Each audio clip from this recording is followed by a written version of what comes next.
राष्ट्रवादीचे नेते प्रशांत जगताप राजीनामा द्यायच्या तयारीमध्ये आहेत। कारण दोन्ही राष्ट्रवादी आता एकत्र आल्या तर राष्ट्रवादी पक्ष सोडणार अशी भूमिका प्रशांत जगतापांनी घेतली होती। मात्र आता दोनही राष्ट्रवादी एकत्र येण्यापूर्वीच प्रशांत जगताप राजीनामा देणार आहेत अशी चर्चा आहे। त्या 2 दिवसातच निर्णय घेतील, जाहीर करतील आणि कोणत्या पक्षात प्रवेश करणार आहेत याकडे सगळ्यांचं लक्ष लागलेलं आहे।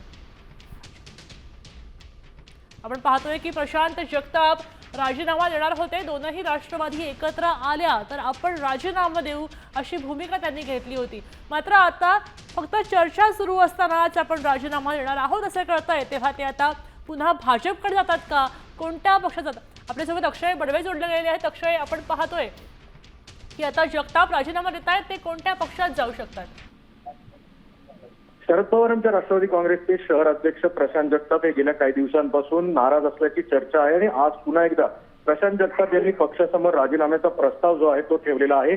सुप्रिया सुळे तसंच जे पक्षातील वरिष्ठ नेते आहेत त्यांनी राजीनाम्याचा प्रस्ताव त्यांच्यासमोर ठेवला आहे। 2 राष्ट्रवादी जर एकत्र येणार असतील तर प्रशांत जगताप हे नाराज असल्याच्या चर्चा ज्या आहेत त्यांनी त्या स्वतःहून बोलून दाखवल्या होत्या आणि त्यामुळे हीच भूमिका जी त्यांनी आधी घेतली होती त्या भूमिकेवर ते ठाम आहेत। आणि जर दोन्ही राष्ट्रवादी एकत्र आल्या तर राजीनामा हा प्रशांत जगतापांचा होऊ शकतो। त्यामुळे ते कुठल्या पक्षात जातात हे अद्याप सांगणं कठीण आहे। मात्र जर दोन्ही पक्ष एकत्र आले तर प्रशांत जगताप हे राजीनामा देण्याच्या तयारीत असल्याचं पाहायला मिळतंय। धन्यवाद अक्षय सविस्तर माहितीसाठी। तेव्हा त्यांचा राजीनामा नक्की होऊ शकतं हे स्पष्ट होत आहे, मात्र कोणत्या पक्षात ते जाऊ शकतात हे अजून स्पष्ट झालेलं नाही।